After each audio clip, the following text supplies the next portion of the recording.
Entonces, quedamos en el capítulo 5, para no recordar.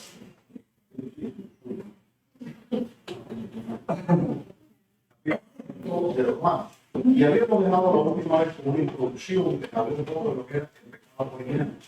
Y les había comentado que por qué es importante hablar de este tema, porque no es importante, pero hemos dicho, por qué es necesario hablar del pecado original, del concepto de pecado original.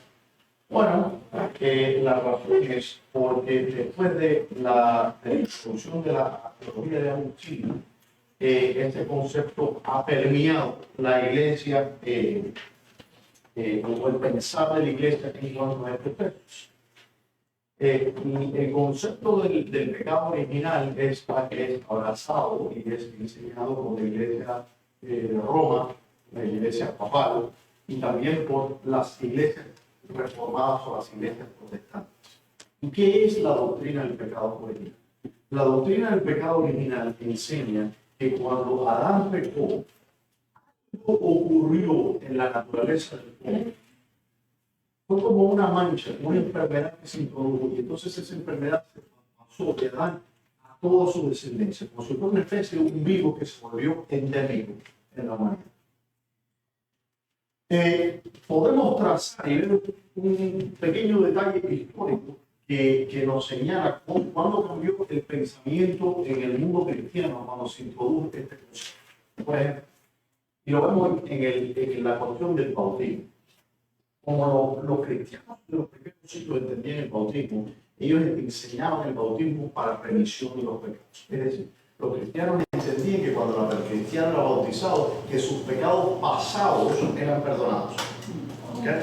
Entonces ellos enseñaban que cuando la persona venía al bautismo, que se bautizaban todos los pecados pasados eran perdonados, pero que ahora tenían que andarse por la línea porque esos no entraban en la transacción. Hay escritos en el siglo II de Tertuliano, algunos han escuchado de Tertuliano, donde él comenta y él dice, ¿por qué os apuráis en bautizar a los niños o a los jóvenes? Dice, esperen a que sean mayores. Porque recuerden, si la idea es que el pecado borra todos mis, todos mis pecados, yo no me quiero bautizar a los 10 años, me bauticé cuando esté poqueando para limpiar la mayor cantidad de pecados. De hecho, Constantino, el emperador, se bautizó en el lecho de muerte. El padre de Agustín se bautizó también en el lecho de muerte, Patricio. Entonces, justo antes de morir, él bautizado. Y la razón por la que le estoy poniendo este detalle es porque le voy a decir algo para que vean que el impacto que tuvo esa noción del pecado original. Después de Agustín, se comienzan a bautizar a los bebés. Y él dice, ¿qué cambió? Los primeros cristianos decían, no te apures en bautizarte, espera lo más posible. Pero después del siglo IV, a finales del siglo III y a finales del siglo IV, principios del V, empezamos a ver donde se empiezan a bautizar los bebés en cuanto nacían.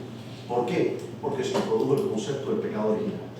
Agustín enseñaba que cuando una persona nacía con la culpa del pecado de Adán.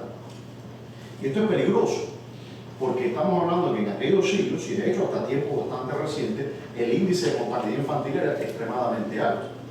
Y si ese niño entonces moría por la culpa del pecado de Adán, ¿a dónde iba? Al infierno.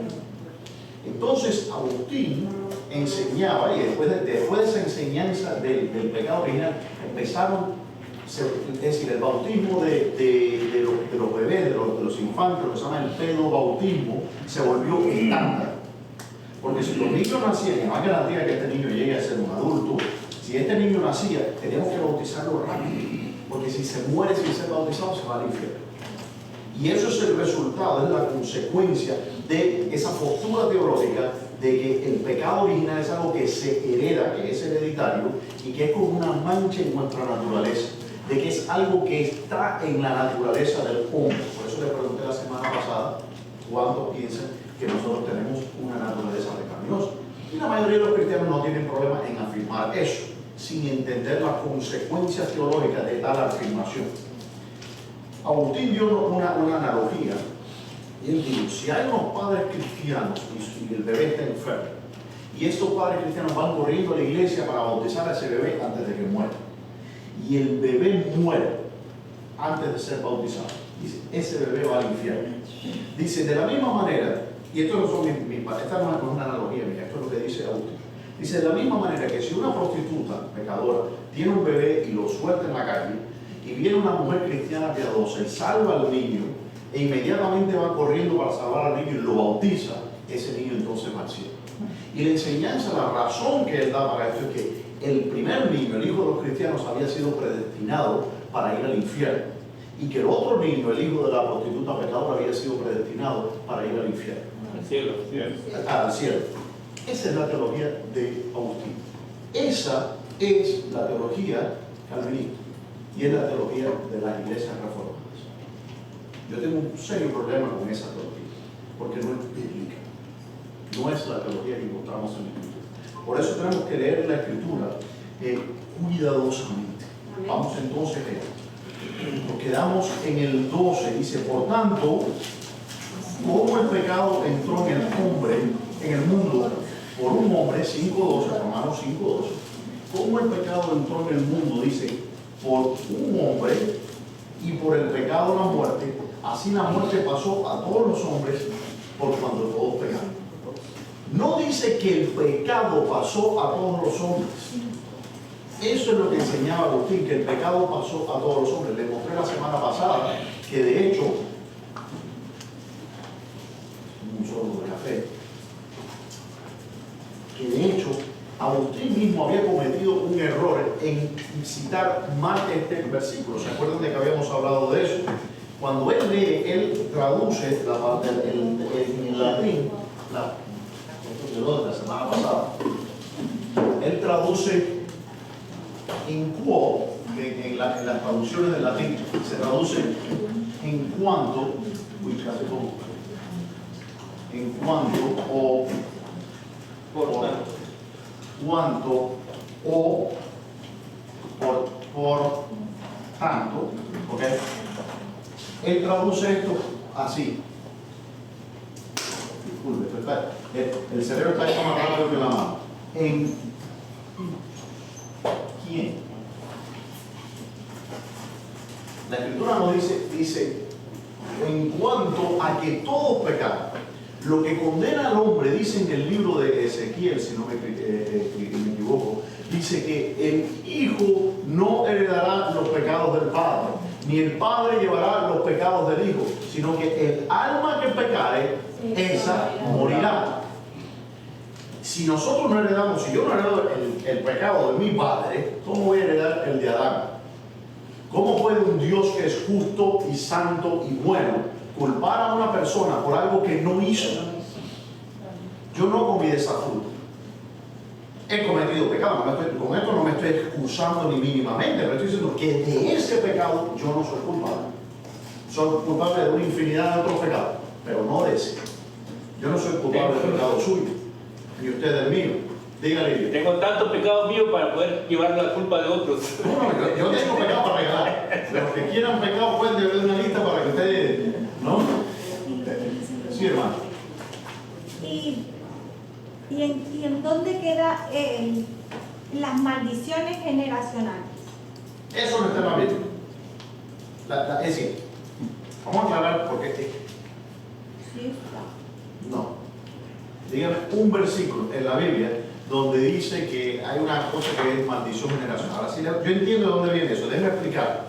Porque uno de los problemas que yo tengo con los conceptos teológicos es que los conceptos teológicos nos sirven para enseñar algo, para comunicar ciertas ideas que si no tuviéramos esos términos no se comunicarían más eficientemente. Por ejemplo, la Trinidad, ¿no? La Trinidad es un concepto que el concepto está en la Escritura, pero la palabra Trinidad no existe. Ahora, hay versículos, por ejemplo, cuando dice visitaré la maldad de los padres ante los hijos hasta la tercera y cuarta generación. ¿Cómo se debe interpretar entonces ese versículo? Porque si entendemos que el hijo, porque ¿qué pasa? Si aceptamos el concepto del pecado original, entonces hay una contradicción en la Escritura. Porque vimos en Ezequiel que sin ninguna ambigüedad nos dice que el hijo no llevará el pecado del padre. Cuando nos dice que visitaré la maldad, nótese que la palabra entonces visitaré. ¿Cómo se usa el concepto de la visitación de Dios en la Escritura? Significa que Dios va a interactuar. Básicamente dice, interactuaré, no sé si eso existe en español, pero voy a interactuar con fulano. Cuando dice el día de la visitación del Señor. Y el día de la visitación del Señor puede ser algo positivo o puede ser algo negativo. Es un término neutral, depende del contexto. Cuando Dios visitó a los israelitas que vino con juicio en contra de él, no fue muy buena la cosa. Pero a veces el Señor nos visita con bendición. Entonces hay que entender el concepto de visita, cómo se usa. Cuando está hablando del concepto de que voy a visitar la maldad de los padres, de ahí no podemos, eso no es equivalente a decir que los hijos van a heredar de la maldad de los padres. Lo que está diciendo es que voy a lidiar con la maldad que tuve que lidiar con estas personas, voy a tener que lidiar con el mismo pecado en los hijos. ¿Y por qué? Es la pregunta. Bueno, porque sabemos que estadísticamente, si sus padres eran alcohólicos, hay una gran probabilidad de que usted va a ser alcohólico. De que un niño que nace dentro de una cultura pagana va a aprender cosas paganas. No, dice, no aprendáis el camino de las naciones. Igual que dice, instruye al niño en su camino y aun cuando fuere viejo, no se apartará de él.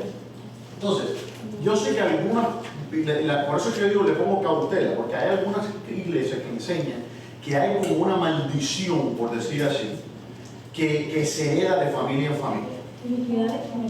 De personas. Como iniquidades generacionales. Lo mismo, de maldad, iniquidad o maldición. Hay que tener cuidado en el concepto. Es decir, si un hermano viene y me dice que eso, yo no me voy a pelear con él por eso. Lo que no, mientras no aceptemos la noción de que yo no voy a heredar el pecado de mi padre, que el pecado mío es mi pecado, que puede ser el mismo de mi padre. El hijo del borracho es borracho, pero no es borracho porque hay una naturaleza en él que sea, sino porque se quedó en casa del borracho, es lo que aprendió desde que nació y está lidiando con esta situación porque fue lo que aprendió de papá, lo que se copió. Entonces, de ahí no podemos derivar de que porque el Señor va a visitar o va a tener que lidiar o va a interactuar con la maldad, esta maldad de este pecado específico hasta la tercera y cuarta generación, ¿no? Que dicho sea de paso, también dice lo mismo de la bendición. Sí. Dice que bendecirá hasta la tercera y cuarta generación. Por eso digo que es un término que es neutral. Pero ¿qué está queriendo decir así? Que si yo fui un hombre santo, que mis hijos van a heredar la bendición mía y no, o que van a ir al cielo porque yo fui al cielo, no significa eso. Entonces por eso tenemos que ser cuidadosos cómo interpretamos esos textos y no interpretar a los textos con unos lentes teológicos que informen esos textos, sino decir qué es lo que dice la Escritura y qué no dice la Escritura. ¿Le contestó eso, hermana, o le quedó duda? Está bien, lo entendí. Sí, pero pastor, hay otra parte también que dice que nosotros no vamos a acarrear cosas de nuestros antepasados, nuestras familias, nada de eso. Bueno, hay un texto que sí dice, y vamos a hablar de eso, que dice la vana manera de vivir que heredasteis de vuestros padres. Porque vana manera de vivir no es naturaleza. Eso es lo que yo quiero, el concepto, el problema que tenemos aquí es que el pecado no es una sustancia.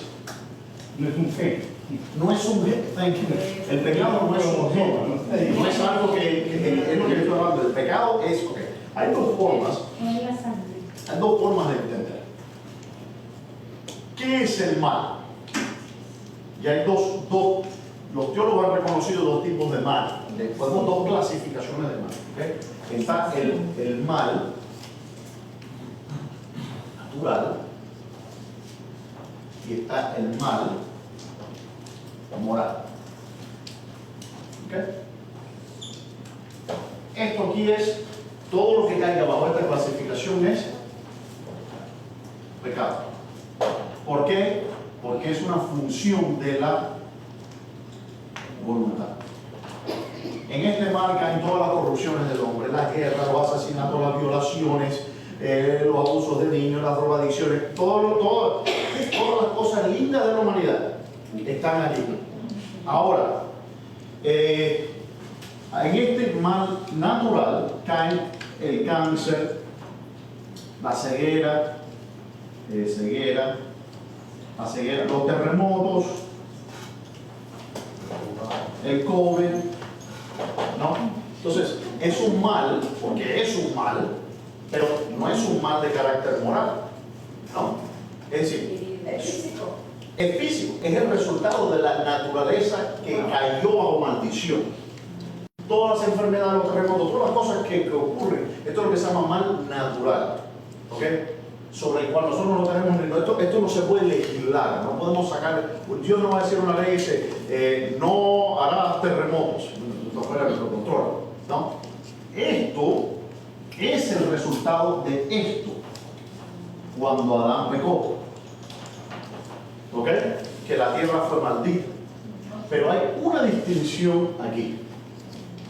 Cristo nos habló, creo que en el capítulo 4 de Juan, de un hombre que era ciego de nacimiento. Y ahí podemos tomar ciertas nociones que el Señor nos enseña, porque los fariseos tenían como una noción de proto-pecado original. Ellos dicen, este nació pecador porque su padre era ciego, porque su padre era pecador, por tanto él es pecador, por tanto Dios lo castiga, el pecado de su padre en él. Esa es la doctrina del pecado original. ¿Qué dice el Señor Jesucristo? No. Dice, para empezar, este hombre nació ciego porque es un mal natural, porque nació ciego. Y en este caso específico, este ciego nació ciego para que yo tuviera la oportunidad de demostrar quién yo soy. Entonces, ni él y dice así, ni él ni su padre pecaron. ¿Entienden? Ahora, esto es un problema serio para la cristiandad. Es un problema de la teodicea. Creo que se dice así, teodicia, en español, la teodicea, que es como explica la cristiandad. De hecho, C.S. Lewis escribió un libro muy famoso, dice El problema de la maldad, donde lidia precisamente con este concepto. No con esto lo entendemos claro. Usted sabe que es el pecado, no tengo que explicar solo usted ni hacer un dibujito. El Señor Jesucristo murió por esto, y Él corrigió esto.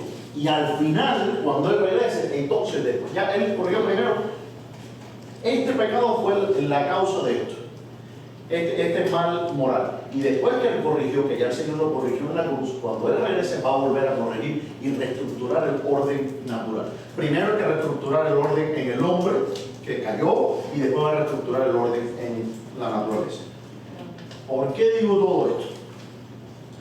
Porque no puede haber mal por naturaleza. Todo lo que usted está viendo aquí ocurre, como les leí de hecho en la semana pasada en algo que dijo Agustín. Dice, considera ahora de dónde procede aquel movimiento de aversión que decimos que es un pecado. Nótese que está hablando del pecado como una función de la voluntad humana, no algo que tiene que ver con la naturaleza. Aquel dice que movimiento de aversión que decimos que es un pecado, por ser un movimiento defectuoso, y todo defecto procede de la nada. Les voy a explicar eso. Y no dudes que no procede de Dios,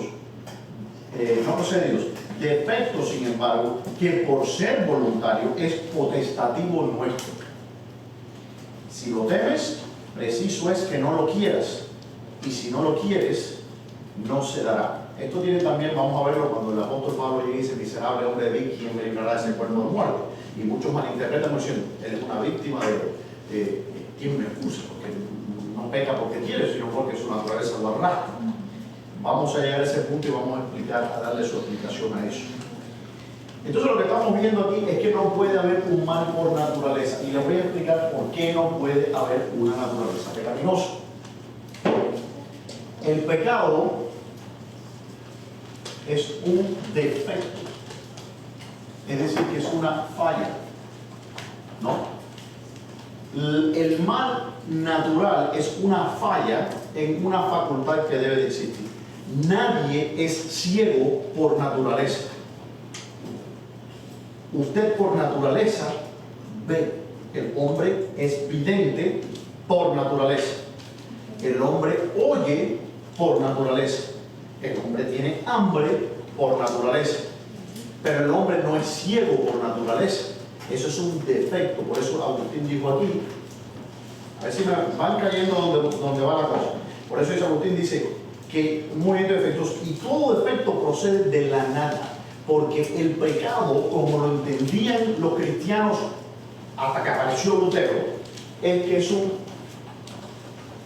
privatio, en latín, boni, una privación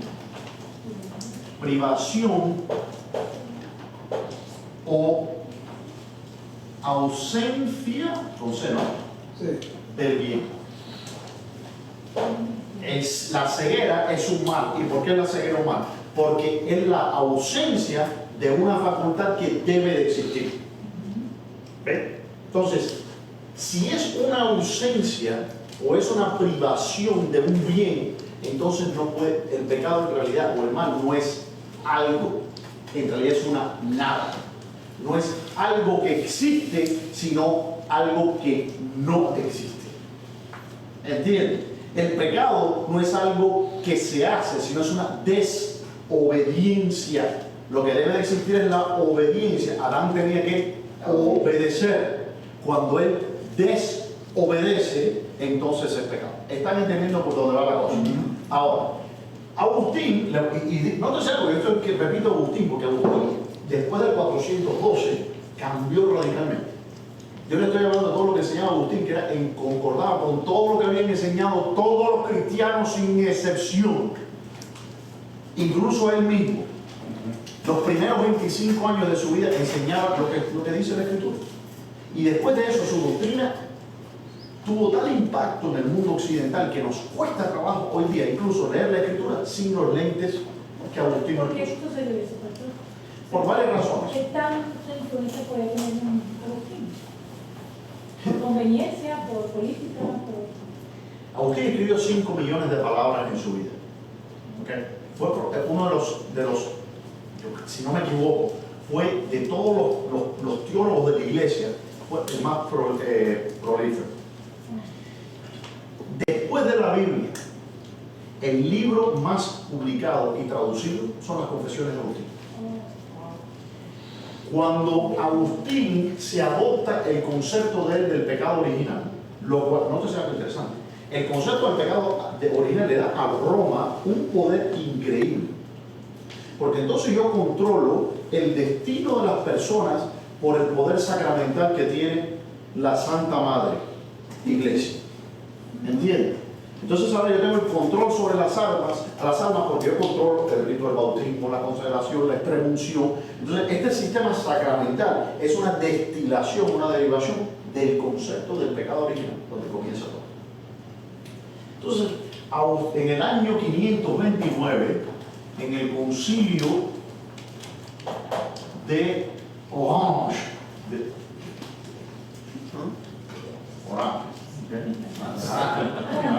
se legisló una de sus cláusulas y después de eso, cuando eso se acepta el concepto, la definición de Agustín, después de eso, en la Edad Media, hubo esto se empezó a propagar por toda la, y no fue que todo el mundo lo aceptó, hubo pelea en contra de esto. Agustín lo acusaron de ser un hereje. No fue que, ay, qué lindo Agustín, gracias por enseñarnos cómo interpretar Romanos 15, 5, 12. No, la gente dijeron, esto es gnosticismo. Esto es una introducción del pensamiento gnóstico. Recuerden que Agustín estuvo 10 años como un gnóstico. Los gnósticos enseñaban algo interesantísimo. A ver si les suena a estos familiares. Los gnósticos enseñaban que todo lo que tenía que ver con el cuerpo, la materia, era malo por naturaleza. Que Jehová, el creador del mundo físico, era un ente maligno. Y que habían dos dioses. Uno, que es el Cristo, ¿no? Que o el Logos, que había creado un mundo puramente espiritual que era bueno. Y ese mundo espiritual era imposible ser afectado por el mal o pecado. Entonces, todo lo que tenía que ver con pecado, todo eso era el cuerpo. Entonces, ellos enseñaban que por medio de la gnosis, que el apóstol Pablo habló de eso, y la falsamente llamada ciencia, ¿okay? Que es la gnosis o ese conocimiento, es que la persona era sana. Entonces, el pensamiento gnóstico maniqueo era que la carne es pecaminosa y mala y el espíritu es bueno. Este pensamiento se trasladó a la interpretación bíblica. Entonces, cuando vemos el concepto como carne y espíritu, lo interpretamos como lo interpretaban los gnósticos. Pero estamos viendo que Cristo asumió carne. Los gnósticos negaban aquella realidad.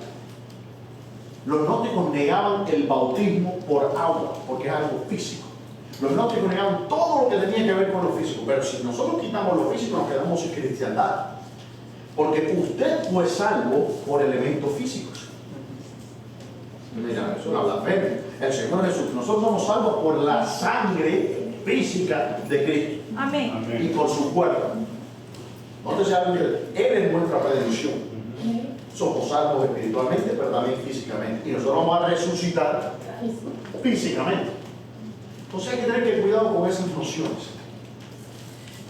¿Preguntas hasta aquí? No, seguimos adelante. Quiero mostrar también una división.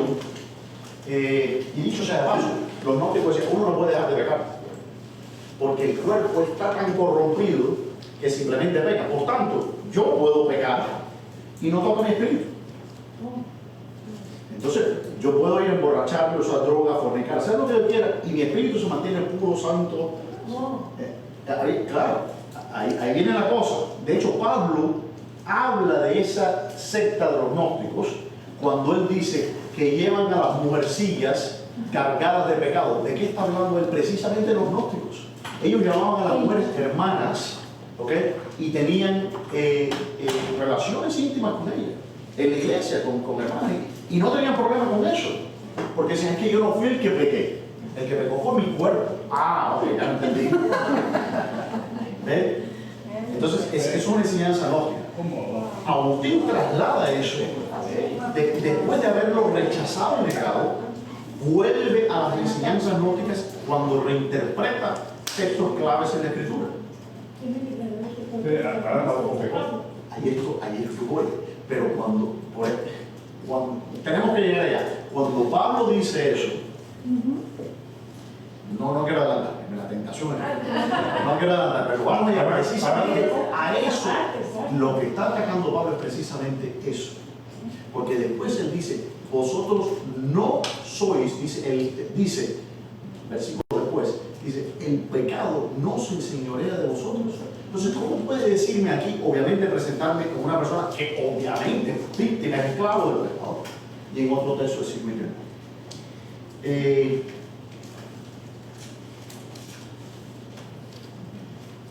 el pecado